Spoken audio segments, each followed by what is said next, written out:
Welcome back to another episode of Dubai Works Business Podcast. Today we are joined by Naomi Bell, an entrepreneur who went from being a freelancer to opening her own salon in Motor City called NRBeauty, which offers highly qualified therapists and treatments. The salon brings the world's leading brands, treatments, technologies to the region. Naomi has over 10 years experience in the industry and we'll be discussing how she used that experience and entrepreneurial skills to grow the company, as well as developing a business strategy after the COVID pandemic. Good morning, Naomi. Good morning. Thanks for joining us. So you're dressed in your attire. It's obviously a working day in the beauty salon, and you're out in Motor City. Thanks for taking the time out. No, that's fine. Yeah, I'm straight back into treatments after this. So Yeah. So tell us, tell us about your business and the journey you've been on. So obviously it's been a hard one. We did open in February 2020. So only open for about 5 weeks, and we had to close down because of COVID. So it wasn't ideal. So it's been a tough journey transitioning from being freelance to then opening the salon. But we made it through. We opened again in about July last year. So it's been about a year now that we've been back open. But it's good. We're offering something slightly different. Our technologies that we use in our facials are slightly different as well. We're all UK trained therapists, so we've got a lot more sort of knowledge on certain aspects of beauty, which I think has really helped us. Yeah. Cool. So basically, can you talk us through what the salon offers, and for people who aren't familiar with it, what the scope of the services that you provide? Okay, so we are just a beauty salon. We don't offer any hairdressing services at all. Our main focus is skincare. So our main skincare brand is Elemis, which is a British brand. On our main facials is all technology based. This includes things like oxygen therapy, light therapy, microcurrent, and things like this. We do offer everything as well, like your normal maintenance, like your nails, waxing, massage, lashes. We are basically everything beauty, but we do specialise in skincare. Okay, interesting. What does NR stand for? It's actually my name. My name's Naomi Rose. Okay. Yeah. There we go. NRBeauty. It's a nice brand, and you have a flower rose as well as the logo. Cool. So how did you did you decide, that you wanted to own your own beauty salon, or what was the point that you kind of came up with the idea and went about this? So I actually grew up in the Middle East. I grew up in Dubai.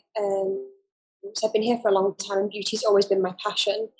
I did leave. I did all my training in the UK. I worked in different things like spa hotels, salons, and I always knew that I wanted to have my own place, but it wasn't going to be easy to do that in Dubai. So I began doing freelance. I was freelance for about 5 years.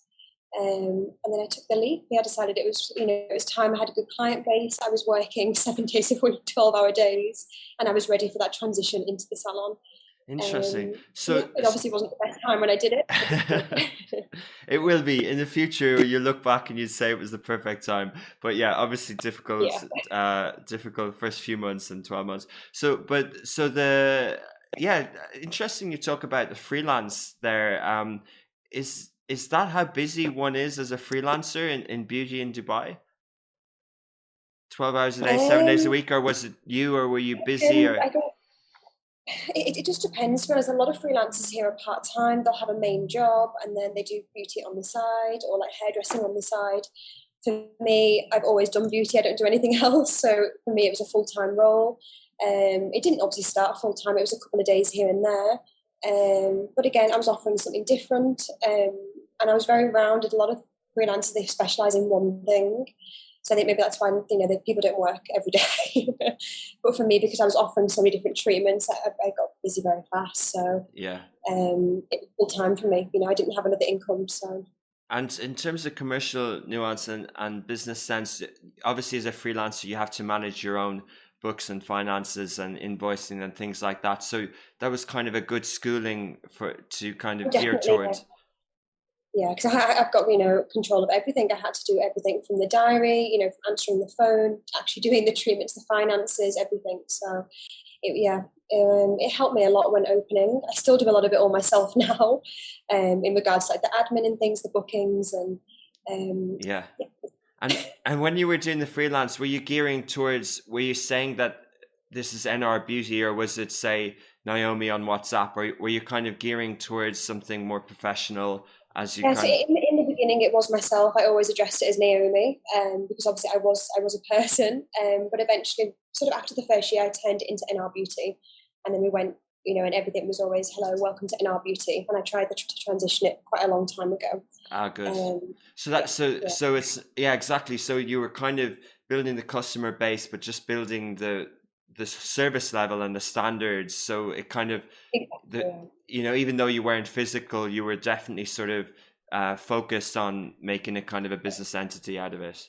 Okay. Exactly. Yeah. So a lot of people in the end, when they used to contact me, they didn't realise I was a freelancer. They did think I was a salon because I'd always been advertised as a name. Mm. That's what I wanted. I wanted a brand. I didn't want a person as such, Yeah. because I knew I was going to have other therapists and everything in the future. So Yeah, interesting. It's such a interesting approach to entrepreneurship in terms of every industry, not just beauty, but anything that has a retail or physical place, that you can start like that, and you can start with digital tools and WhatsApp business, and now there's different payment gateways and things like that. So it's good to see someone who actually did that through the pandemic, because yeah. yeah, exactly. And but going back a little bit on your training, so what was your courses that you studied? What's your expertise, and what are the kind of options to people who want to kind of a career in the beauty industry at the moment? So to be honest, in Dubai, it was very hard at the time. I left school in 2012. I didn't really have any option but to go back to the UK. So I did a 2-year course. I was working alongside that as well while I was at college. I did a full beauty therapy, NVQ 2 and 3. And then I've done a lot of courses since that. So then once I was working full time, I've done like my level 4, my level 5 in skin. Um, yeah, I've done so many courses, to be honest. I've probably done about 50 since I left college. But Oh, my okay. main NVQ was my 2 and 3. Yeah. And what are they for someone who doesn't know? Like what do you learn So, about? so And yeah. your full beauty therapy, like in your year 1 is your level 2, and you tend to do like your nails, your waxing, all your basic sort of beauty knowledge. And then your level 3, people tend to specialize. I did the holistic route. So I did more like the massage, the Indian head, hot stones, and all those kind of treatments. Whereas some people choose to go down the different route where they do like electrolysis and things like that. So in your second year, you do more of the body and the facials. Okay, interesting. And what's happened since then? Is there more opportunities for courses like that in Dubai? Are there It is universities? now. There is, but I don't really know anywhere that does a full, if obviously college in the UK, you'd go for 2 full years, you'd be able to get a job on the side. It's very hard in the industry here. You can't necessarily work while you're studying because you have to have so much experience to get your licensing and things here. So it's still not there. It's getting better, but I wouldn't say it was there yet.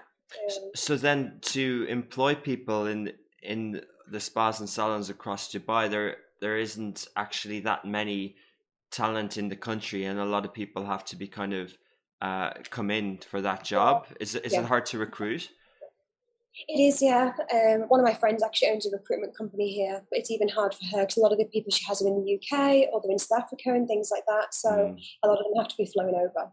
Yeah. Interesting, interesting. So what? So obviously you know the industry quite well, and you've worked in it. Yeah. I think sometimes people who work in it see how hard it is, and then don't believe maybe that they can do just what other people are doing, which might be the obvious business, the kind of traditional, tried and tested business model.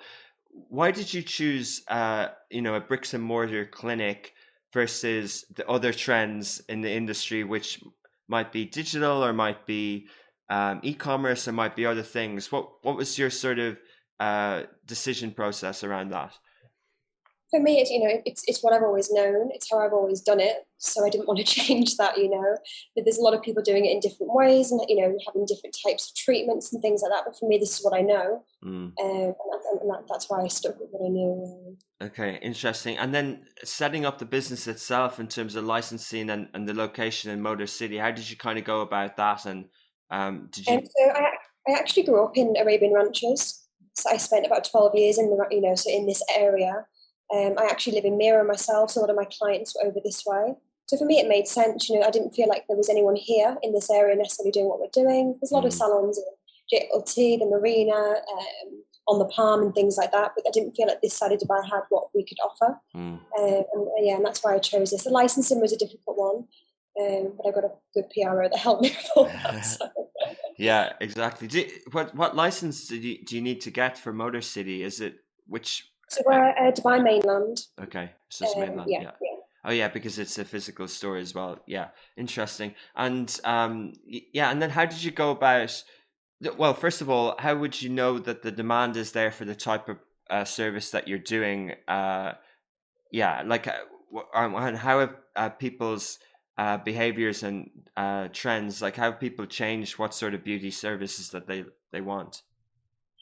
I think, obviously because I was working in this area already, I knew where the demand was and what that people were looking for. And maybe there was a bit of a gap in the market on this side of Dubai with things like, say microdermabrasion or dermaplaning, and these types of facials that no one else was really doing in this area. And they were the questions I was getting asked, all the time. So that's why I knew it was a good location for that. Trend-wise, it's also the communities. You have a lot of school mums around here, and they're the ones that are wanting these treatments. They'll try new things. And we did a lot of research on how many people were here, different nationalities, and things like that as well. Interesting. And also, you talked to therapists as well. Sort of, what is the sort of, what do you need to run a salon? How many therapists do you need? What sort of qualifications do they need? Yes, all our therapists we've got at the moment, they've all got UK qualifications, because that's what I know. It's what I'm familiar with. I know they've been trained to a certain, to the same standard I was, like at least the basic knowledge. And I feel like if I know how they've started, it's much easier for me to help them grow. There's a lot of different, places that you can train. You can do like a 3-month course and things like that. But for me, a full 2-year, NBQ or iTech is what I think people need as a good basis. Because if they've managed to get themselves through that and not given up, then they're gonna, they've got the basics there. That's interesting as well, because I think like in industries, someone explained to me the difference between a dietitian and a nutritionist, and it's, many people kind of debate whether university and degrees are worthwhile, but it's, as you described it, it's that ability to stick with something for a few years and not say, oh, I like this trend, I'm going to be a beautician for a week or whatever, or PT for a week. It's not actually, there's not as much substance to it. So I think that you identify that in the people you bring on board is important. Yeah, because if someone does a 3-month course, it might sound all nice and rosy and it's not hard work. But if you've stuck at it for 2 years, you realise it's quite an intense job. It's like a manual labour job. And I don't think you can figure that out in 3 months. I think you need a good amount of time training to understand that.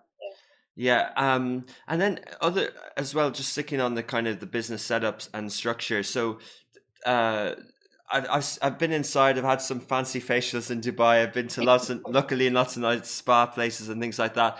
And I've seen the expensive equipment and the different types of laser machines. I'm thinking of one in particular. How much of investment is needed? Do you have to buy the best machinery and devices? Yeah, so for our facials, we use Elemis, and the Elemis Biotech machine has 5 different technologies on it. We've got 2 of those machines in the salon downstairs. We're actually the only salon to have 2 of them at the moment in the GCC. But yeah, it's a big investment to start out with. They're around, let's say, 45,000, for example, for a machine like that. Dollars or dirhams? Dirhams, yeah. Okay. For just like a standard facial machine. There's obviously a lot of more machines that are more expensive as well, but they do different things, like your laser facials and things like that. Yeah. So the investment is quite high to begin with, but it's worth it because you can always change, and there's so many things you can offer with these machines. You're not just offering one thing. So yeah, definitely, that's interesting, especially if there's 5 different types of things as well. And is it like, do you once you have more demand, do you get another machine? Is it like another seat, and then more? Do you kind of grow with demand? Yeah, exactly. Because obviously in the beginning we had 1, for example, and if there's 3 of us full time downstairs, and we've got someone part time, so there's 4 therapists, but there's only 1 machine. So at the time we could only offer 1 biotech facial at a time, which is why then we had 2, because now we've got 2 bigger rooms and we've got 2 machines. So obviously as we grow, we'll need more. Were there any sort of digital things that you set up at the start in terms of booking software, scheduling software, appointments and things like that? Is there anything that Yeah, you kind of? actually, I started using a company called Fresher. So Oh I yeah. started that when I was at home, and it was the same system that I've transferred across. Okay. So my clients already knew what it was. They knew they get the text messages. So then when it came to the point where they have to put their card details on and things like that for, security, they Yeah, already trusted the software because I'd used it for 3 years. So that's great. yeah, that I really yeah, helped. they're good guys. They're good kind of Dubai based as well, startup company, and it's great to see that all the different kind of beauty salons and different services have got a good local tech stock partner as well Oh, to kind of definitely. help with that. And in terms of payments and things like that, what were the kind of, did you have, which platform did you choose? Which kind of payment gateway did you choose? Or Actually, in the beginning, with COVID and everything, we stopped accepting cash. So we had to use Fresher. So in the beginning, we were using Fresher Pay, and people were just, it's an online system done through the US, similar to PayPal, Hmm, and that's how we did it. And then we now have a card machine, so everything is just done on the card machine now. interesting. Um, And um, and yeah, and then so in what did you actually, you kind of alluded to at the start, but what did you have to change in terms of guidelines and uh, practice when the pandemic a started? And lot. Obviously, because we're so close to people, and most of the things we do, people don't have a mask on. So like all the girls and myself, we still have our masks, we wear shields, the rooms are completely fogged between each client. The thing is, in the salon anyway, hygiene was very high, you know what I mean? Before that, we always cleaned everything, changed the towels. So it wasn't too much of a big change. It was just making sure the little things that maybe would get missed when you were busy were always done. Mm, So at the moment now we're still, like I said, we've still got our shields on. So we're still very protected as therapists, to protect the clients. So mm. And did you find that people were afraid to go back at the start? And how was that sort of yes, process? in the beginning we had a lot of anxious clients. Yeah, it was tough. People were coming in and they didn't want to take their mask off, but they'd come in for a facial, and obviously they have to have it off. And Mm, it took, I think, a few months. I'd probably say 3 months before people started to relax. The good thing is a lot of my clients had already had them for 5 years, so they knew me. They knew, that obviously I was going to be very important with the hygiene. Hygiene was a big thing for me to make people feel comfortable. interesting, Um, excellent. And how did, so obviously those customers kind of came with you. Was there word of mouth, or did you find there was other ways to sort of reach customers and get the word out there and do marketing? Yeah, to be honest, when I was freelance, it was all just word of mouth.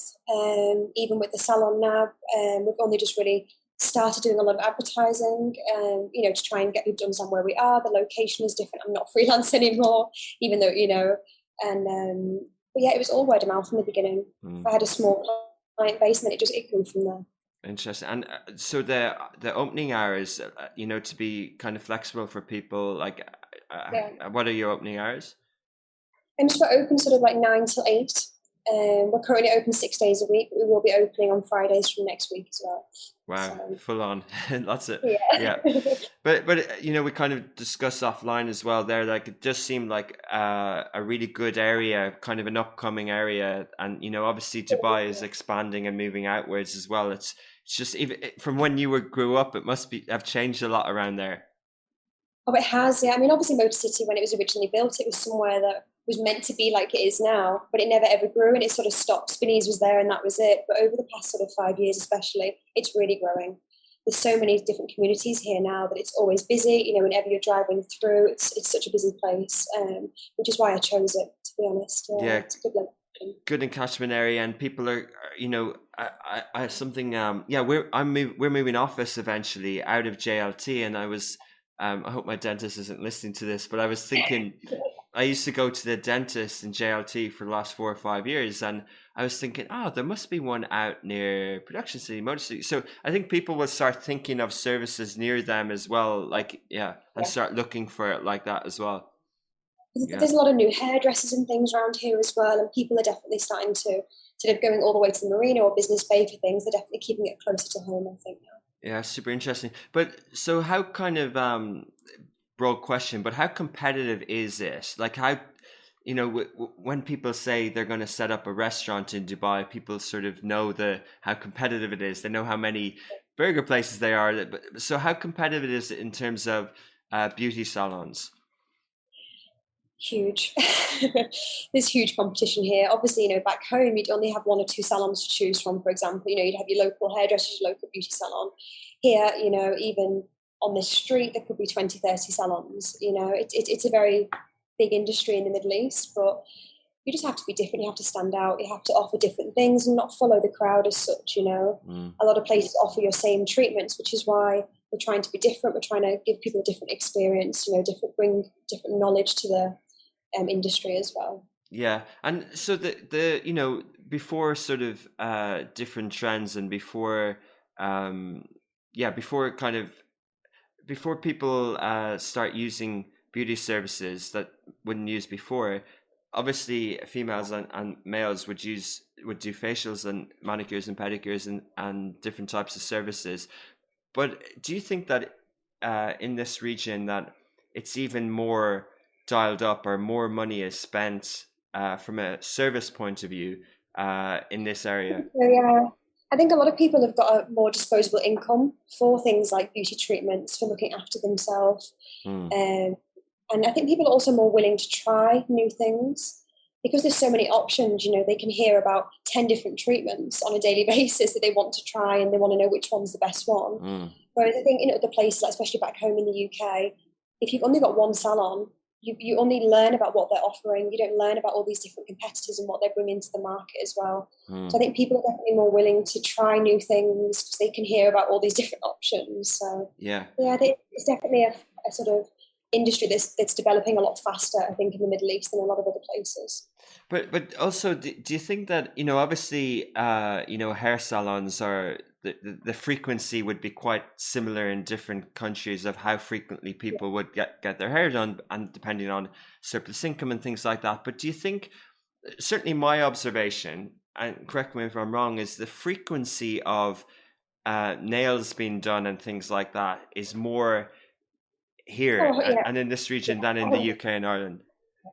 Yeah, I think a lot of it as well is our lifestyle, for women, say at home, there's a big portion where it's winter and you wouldn't have, say, for example, your toes out. They'd always be in boots, whereas here, because of the climate, people are out a lot more, they're always around the pool and things. So like nails and all these maintenance treatments, waxing, it has to be done more frequently. Yeah.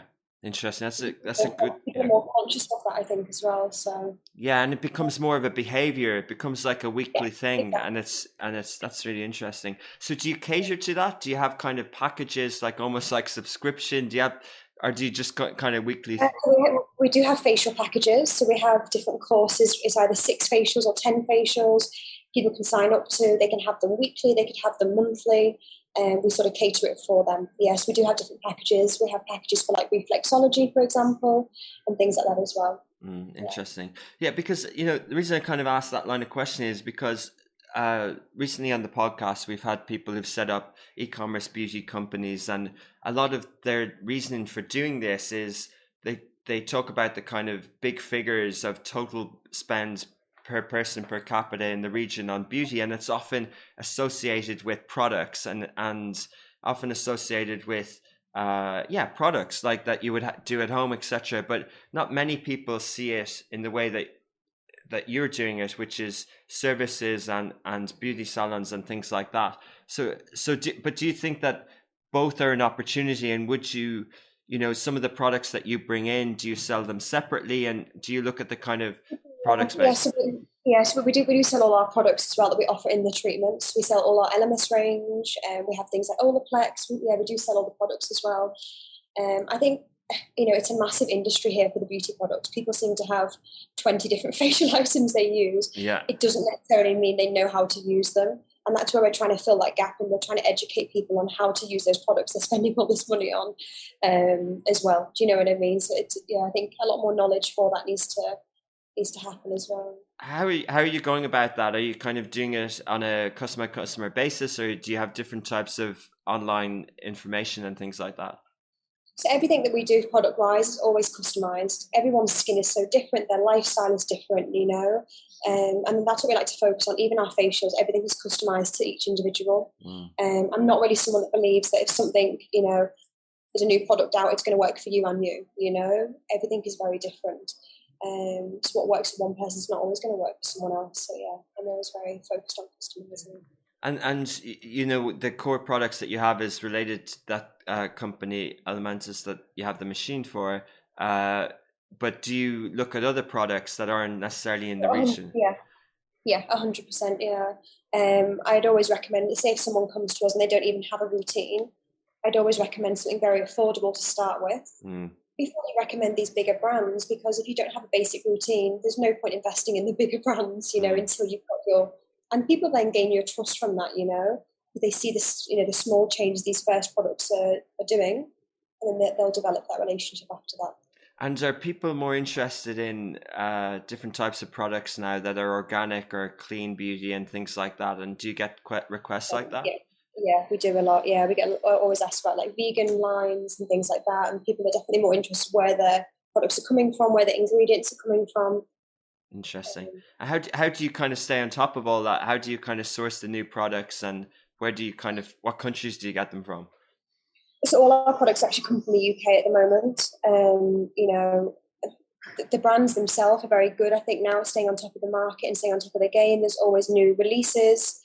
And the reason I actually chose Elemis as a brand to use is because they control a lot of where their ingredients come from. So, for example, the type of rose that goes into an oil, they've got a farm, and it's a little farm in the UK that, it's the only people that grow that for them, and things like that. So Mm, they always make sure they know where their ingredients are coming from. So then for us, when we're telling customers, I can, guarantee that I know where that product's come from. yeah, Whereas a lot of the big, some of these big brands, you just don't know where the ingredients are coming from. yeah. So it's a lot easier. Exactly. It's very commercial, and it's sort of, and they were created at a time where people weren't as environmentally conscious. It is exactly, yeah. So even if they wanted to change, or if their marketing changes, the original product mightn't have been from the kind of roots of. Exactly. So Yeah. it's interesting. So just more particularly around beauty routines and sort of behaviors.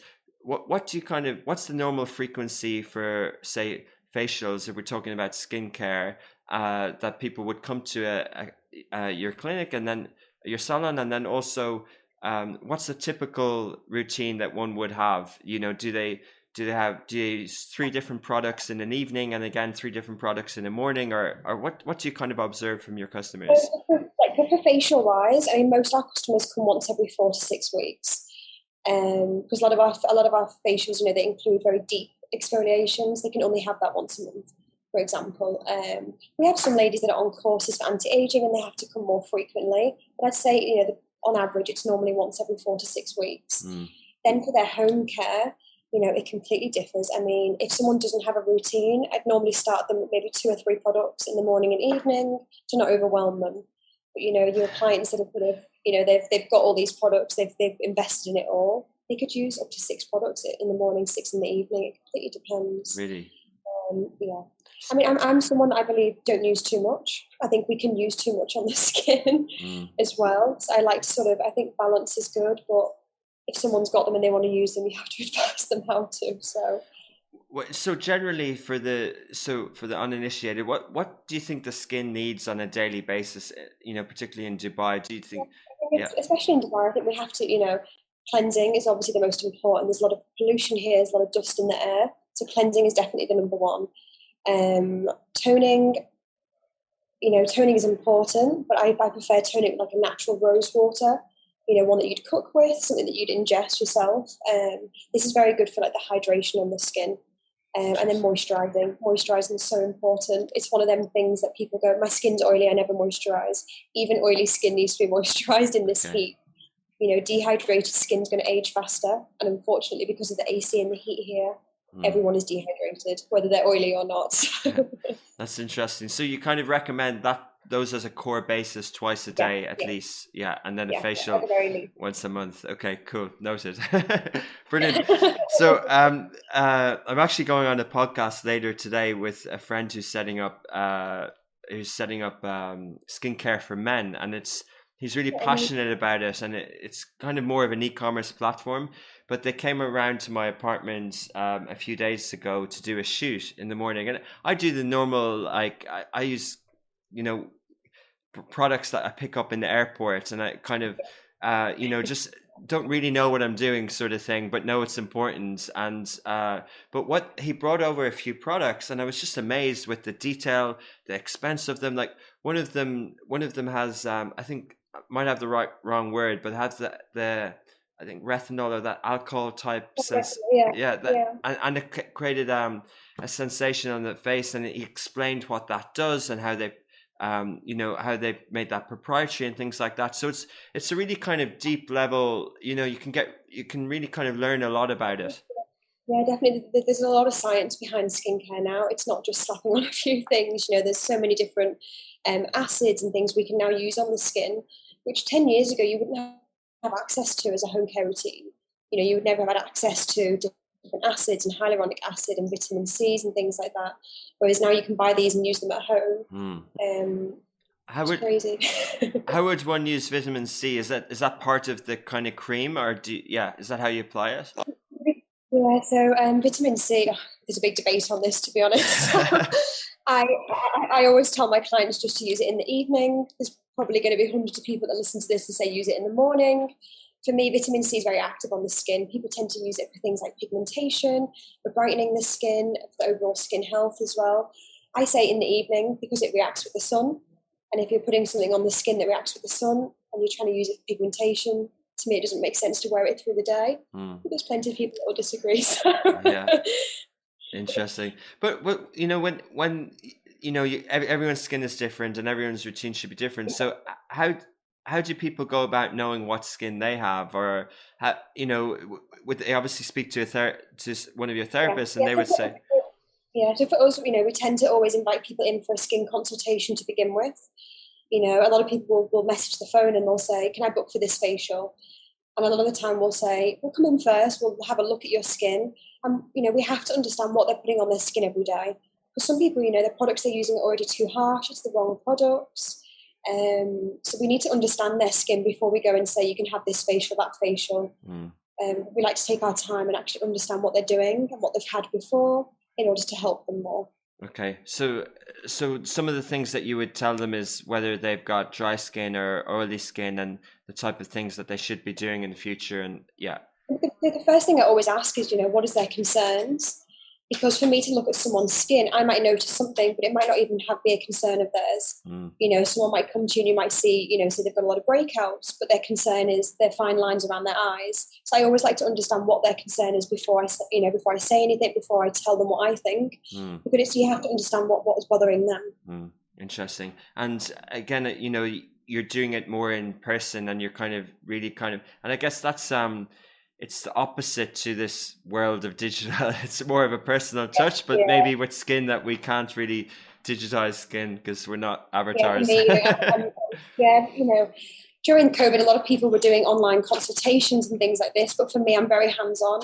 I like to touch the skin in order to understand it a lot more, and it's just a personal preference. So Yeah. I think it's good. It's important.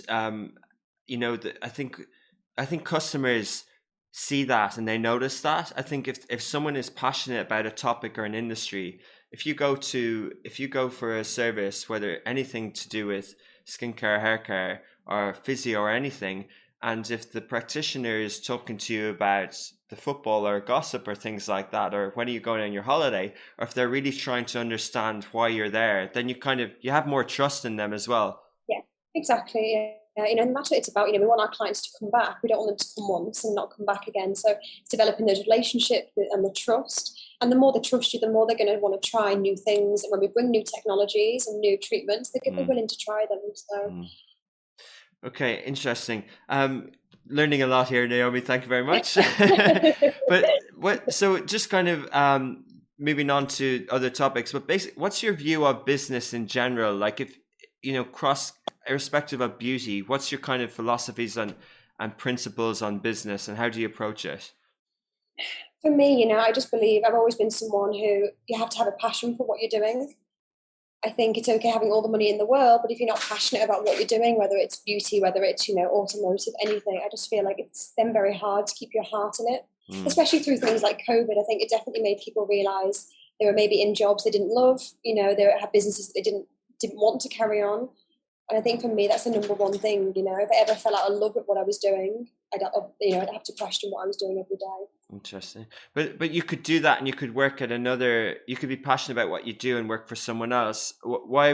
What's your kind of view on entrepreneurship in terms of, do you think that this is a vocation, a purpose, a mission to kind of create something meaningful over a long time, or? Yeah, I've worked for people in the beauty industry. I've worked in hotels. I've worked in different salons, and for me, I felt like I didn't have the voice that I wanted.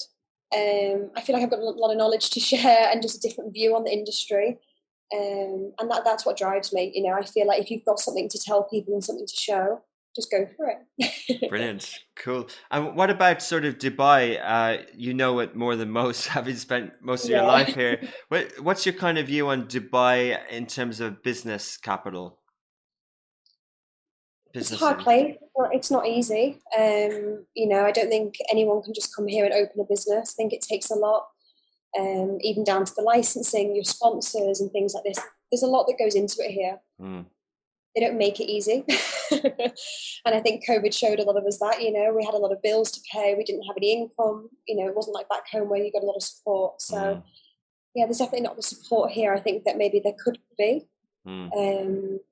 So I think people that do it, I think they've taken a lot of time and thought to do it. And I think people will empathize and recognize that there are definitely startup challenges, and there's sort of admin, and there's you feel like you have to do everything yourself and that sort of stuff. But is there the opportunity or the flip side to that? Like, although it's competitive, it's still potentially a really growing economy, and to do what you're doing. 100%. Just like we were talking about before, the fact that people use beauty a lot more here. They've got routines where they're having things done more frequently. The opportunity to grow here, I think, is a lot higher than other places, even though there is that competition. I feel like if you do the right thing, and even, not just in beauty, in anything, I think if you've got a niche and you've got the right thing, Dubai is a very good place to grow. And is that where your focus will remain in Dubai for now, or do you kind of look at the region, or do you look at other opportunities, or maybe Abu Dhabi, or do you kind of say, hey, this is what I'm doing now? I think for now, Dubai is where we need to grow, where we need to, we're still a very young business. Yeah. And even though I've been open and I was freelance, as a salon, we're still very young, So I think once people trust us and things like that, then you can move into Abu Dhabi, you can go to Saudi. But I think if those places have to see it work in Dubai first, and then they're going to trust you when you move to the different locations. Yeah, definitely. Yeah, and we saw 3 new highways announced recently, and the population numbers are going up. I read somewhere that it's 4.4 million during the day in Dubai now. That 3.4, I think, total. That's a lot more than when you were growing up here, right? But yeah, it's amazing. Yeah. It is. I've seen the country grow, I used to live in Sharjah and did a lot of my schooling in Sharjah because Dubai wasn't here. Dubai was like Whopper City and Dira and things like that. None of this existed. Yeah. It was just sand and camels. So yeah, it's definitely growing. So in sort of 5-10 years time, what would your hopes be for NRBeauty? Hopefully have a few more branches, maybe in Abu Dhabi, Saudi, places like this. I definitely love to explore training and bring that to the, to Dubai and to the Middle East. I feel like it was something that growing up, I had to leave my family, I had to leave my home because I couldn't do what I wanted to do here. Interesting. And like I said, there is places now offering that training, but I feel like it could still be better. There could still be more opportunity for people. So I'd love to look into that. But do you think, I didn't mean that in a leading way in terms of that the future needs to be bigger or better, like in terms of if someone sets up a salon in Dubai, can they have a sustainable business from a salon, and can it be sort of a meaningful lifestyle business as well? Yeah, 100%. If it's done correctly and it's done right, you've got the right clientele, and people trust you. 100%.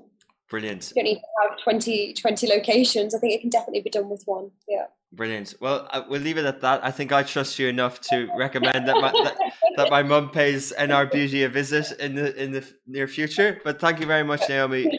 No, thank you for having me. For the time this morning. And yeah, we'll follow you online, and we'll look forward to seeing the growth of NRBeauty. Thank you so much. Thanks a lot. Hey guys, I'm Richard Fitzgerald. This is Dubai Works, where we interview the business leaders making a difference in this great city. That business with scalability was very interesting to me. I like building something that has legacy.